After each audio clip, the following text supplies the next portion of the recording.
ഹൗസിൽ വൃത്തിയുള്ളതും ഇല്ലാത്തതുമായ രണ്ടുപേരുടെ പേരുകൾ പറയാൻ ബിഗ് ബോസ് ആവശ്യപ്പെട്ടിരുന്നു. ഇതിൽ അനുമോൾ വൃത്തിയില്ലാത്ത ആളായി പറഞ്ഞത് രേണു സുധിയെയാണ്. രേണുവിന്റെ തലയിൽ മുഴുവൻ പേനാണെന്നും പേൻ മുഖത്തൊക്കെ ഇരിക്കുമ്പോൾ താനാണ് എടുത്തു കളയാറുള്ളതെന്നും അനുമോൾ പറഞ്ഞു. രേണുവിന് വൃത്തിയില്ലെന്നും രേണു ആഴ്ചയിൽ ഒരിക്കൽ പോലും കുളിക്കുന്നത് താൻ കണ്ടിട്ടില്ലെന്നും അനുമോൾ പറഞ്ഞു. കുറച്ചു കഴിഞ്ഞ് തന്റെ സുഹൃത്തായ ശാരികയ്ക്കൊപ്പം രേണു ക്യാമറയ്ക്ക് മുന്നിലെത്തി പുറത്തു പോകണമെന്ന ആവശ്യം പറയുകയായിരുന്നു.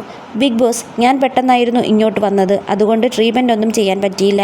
അവരിത് നേരത്തെ പറഞ്ഞിരുന്നു എങ്കിൽ ഞാൻ ശ്രദ്ധിച്ചേനെ. എക്സ്റ്റൻഷൻ വെച്ചതുകൊണ്ട് എനിക്ക് ചീകി കളയാനൊന്നും പറ്റില്ല. എനിക്ക് നാട്ടിൽ തന്നെ പോകണം, അല്ലെങ്കിൽ ഇവിടെ എല്ലാവർക്കും പ്രശ്നമാവും. പബ്ലിക്കായി അത് പറഞ്ഞു. ഇവിടെയെല്ലാം ഇരിക്കുന്നു, അത് എടുത്തു കളഞ്ഞു എന്നൊക്കെ പറഞ്ഞു.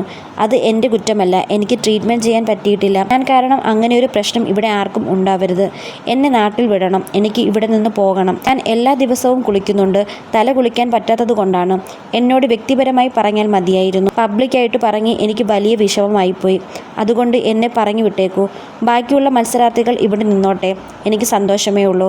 ഇനി ഇവിടെ നിൽക്കാൻ പറ്റില്ല. ഞാൻ വീട്ടിൽ ചെന്ന് ചികിത്സ നടത്തിക്കോളാം, രേണു സുധി ബിഗ് ബോസിനോട് പറഞ്ഞു.